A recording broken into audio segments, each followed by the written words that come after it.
Bienvenue dans ce voyage intérieur, au cœur de l'un des plus grands mystères de l'existence humaine.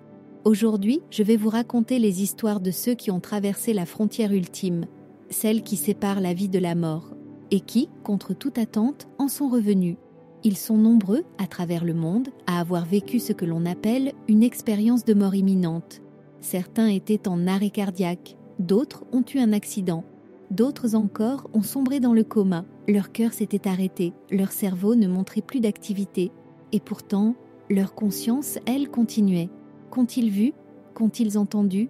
Comment expliquer ces récits qui se ressemblent tant, qu'ils viennent d'un croyant, d'un athée, d'un enfant ou d'un adulte?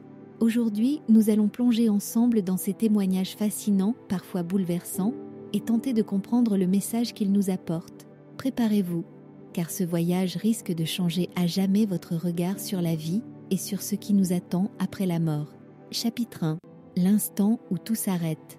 Tout commence par un moment de bascule, une seconde où tout s'effondre. Un accident de voiture, le bruit des freins, l'impact, une crise cardiaque, un serrement dans la poitrine, puis le noir, un plongeon dans l'eau, et soudain, plus d'air, plus de souffle. Dans ce moment dramatique, le corps lâche. Le cœur cesse de battre, le cerveau n'est plus alimenté en oxygène. Cliniquement, la mort est là. Et pourtant, ceux qui sont revenus racontent que la conscience, elle, ne s'éteint pas. Beaucoup décrivent une sensation étrange, un détachement, comme si leur esprit quittait leur corps. Ils ne ressentent plus la douleur ni la panique. À la place, une paix inattendue et une curiosité immense. Que se passe-t-il ? Un homme ayant survécu à un arrêt cardiaque raconte « Je voyais les médecins se presser autour de moi. Je voyais mon propre corps, inanimé. Et la chose la plus étrange, c'est que je n'avais pas peur. J'étais calme, comme spectateur d'un film dont j'étais le héros. » Ce moment, cette première étape, c'est la découverte que nous ne sommes pas seulement ce corps, que quelque chose en nous continue même quand la vie semble s'arrêter. Chapitre 2. La sortie du corps. Très vite après l'arrêt du cœur, un phénomène revient dans presque tous les témoignages. La sensation de quitter son enveloppe charnelle. Imaginez, vous êtes sur un lit d'hôpital, votre cœur s'arrête, et soudain, vous vous sentez flotter, léger, sans douleur. Vous regardez en bas, et vous voyez votre corps. Beaucoup parlent d'une vision à 360 degrés, comme si les limites physiques disparaissaient. Certains racontent avoir entendu les conversations autour d'eux avec une clarté incroyable. Une femme, morte cliniquement pendant 7 minutes, raconte « J'étais au plafond. Je voyais l'infirmière avec une barrette rouge dans les cheveux. Je pouvais dire combien de compresses le médecin avait utilisé. Après ma réanimation, quand j'ai décrit tout cela, ils étaient bouleversés. Je n'aurais jamais pu savoir ces détails autrement. » Ces récits sont nombreux et ils défient la logique médicale. Car comment expliquer qu'une personne sans activité cérébrale consciente puisse rapporter ensuite des détails vérifiables de ce qui s'est passé dans la pièce? Pour ceux qui vivent cela, il ne fait aucun doute. La conscience peut exister hors du corps. Ils comprennent, à ce moment précis, que nous ne sommes pas seulement faits de chair et d'os, qu'une partie de nous continue à observer, à ressentir, à exister, même quand le corps s'arrête. Chapitre 3. Le tunnel obscur et la lumière éclatante. Après cette sortie du corps, presque tous les témoins décrivent la même chose. Un mouvement, comme s'ils étaient aspirés, transportés à travers un passage, un tunnel.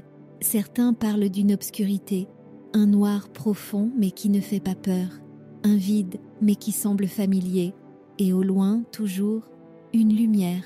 Pas une lumière comme celle du soleil, ni comme celle d'une lampe, mais une lumière vivante. Une lumière qui attire, qui réchauffe, qui aime. Les mots humains ne suffisent pas pour la décrire. Une femme dit « C'était une lumière qui me connaissait, une lumière qui savait tout de moi, mais qui m'aimait quand même. Je n'ai jamais ressenti quelque chose d'aussi puissant. » Ce tunnel, ce voyage est décrit partout dans le monde, par des personnes de cultures différentes, de religions différentes, comme si, au moment de la mort, tous empruntèrent la même route. Certains disent que cette lumière, c'est Dieu. D'autres la nomment conscience universelle. D'autres encore disent simplement « c'était l'amour ». Et tous, absolument tous, racontent que face à cette lumière, ils n'avaient plus peur. Chapitre 4. La rencontre avec les êtres de lumière. Après le tunnel, après la lumière, certains racontent avoir senti une présence. pas une présence humaine, mais une présence d'une bienveillance infinie. Il parle d'êtres de lumière, des silhouettes rayonnantes, parfois humanoïdes, mais sans visage précis. Pas besoin de mots pour communiquer. Tout se fait par la pensée, par l'émotion, par une compréhension immédiate. Un homme raconte « Cet être m'a accueilli comme un père accueille son enfant. Il ne m'a pas jugé. Il m'a seulement transmis un amour qui dépassait tout ce que j'avais connu. » Ces êtres, certains les identifient à des anges, d'autres à des guides spirituels. Ils semblent là pour rassurer, pour accompagner, pour aider à franchir cette étape. Et surtout, ils transmettent un message essentiel. Tu n'es pas seul. Chapitre 5. Les retrouvailles avec les proches décédés. Et puis vient l'un des moments les plus bouleversants, les retrouvailles. De nombreuses personnes disent avoir vu leurs proches disparus. Un père, une mère, un enfant, un ami d'enfance. Ils apparaissent jeunes, en bonne santé, lumineux. Une femme raconte « J'ai vu ma grand-mère, morte depuis 20 ans. Elle était plus belle que jamais. Elle m'a souri et j'ai ressenti toute son affection. Elle ne m'a pas parlé avec des mots, mais j'ai compris qu'elle me disait « Je suis là, tout va bien ». Ces rencontres apportent un apaisement immense. Elles montrent que les liens d'amour ne meurent pas, qu'ils se poursuivent au-delà du temps et de la mort. Mais ces proches ont aussi un rôle, rappeler que l'heure n'est pas venue. Beaucoup témoignent avoir entendu ou ressenti ce message. Tu dois repartir, ce n'est pas encore ton moment. Chapitre 6. La communication sans parole. Dans ce monde de lumière, les lois semblent différentes. Plus besoin de parler. La communication est instantanée, d'âme à âme. Un témoin raconte « Je pensais à une question et la réponse venait avant même que je la formule. Tout était clair, évident. Pas de mensonge possible, pas de masque social, seulement la vérité nue, la sincérité la plus pure. Cette communication directe est décrite comme une évidence, comme si nous avions toujours su que c'était la manière naturelle d'échanger, mais que nous l'avions oublié dans notre monde terrestre. » Chapitre 7. La revue de vie. Puis vient l'expérience la plus marquante pour beaucoup, la revue de vie. Imaginez, votre existence entière se déroule devant vous. Chaque geste, chaque parole, chaque pensée même. Mais ce n'est pas seulement un film. Vous ressentez les émotions de ceux que vous avez touchés. Un homme raconte « J'ai revu le moment où j'ai consolé ma fille qui pleurait et j'ai ressenti sa joie et son soulagement. Mais j'ai aussi revu le jour où j'ai humilié un collègue et j'ai ressenti sa douleur, sa tristesse. » Cette revue de vie n'est pas un jugement extérieur. Personne ne condamne. C'est une prise de conscience profonde. Une leçon. Comprendre l'importance de chaque acte, de chaque mot, de chaque intention. Chapitre 8. La frontière infranchissable. Beaucoup décrivent ensuite une limite, une barrière, un fleuve, une porte, un mur invisible. C'est la frontière. Ils savent que s'ils la franchissent, ils ne pourront plus revenir. Un homme dit « Je voyais un pont. Je savais que si je le traversais, je ne reviendrais pas. Mais au bout, il y avait une paix infinie. » C'est souvent là que l'expérience se termine, car une voix, un guide ou un proche les arrête. Tu ne peux pas aller plus loin. Retourne. Chapitre 9. Le choix ou le renvoi. Certains supplient de rester. Ils ne veulent pas revenir dans leur corps, lourds, malades, souffrants. Mais presque toujours, la réponse est la même. Tu as encore une mission. Tu dois retourner. Et parfois, il y a même un choix. Une femme raconte « On m'a montré 2 chemins. L'un, c'était rester dans la lumière. L'autre, c'était revenir à ma vie. On m'a dit « Si tu choisis la lumière, ta mission restera inachevée. Si tu choisis la vie, tu pourras aider ceux qui t'entourent. » Alors, j'ai choisi de revenir. Chapitre 10. Le retour brutal dans le corps. Le retour est souvent décrit comme violent, comme entrer de force dans un vêtement trop étroit, comme se réveiller d'un rêve merveilleux pour revenir dans une réalité douloureuse.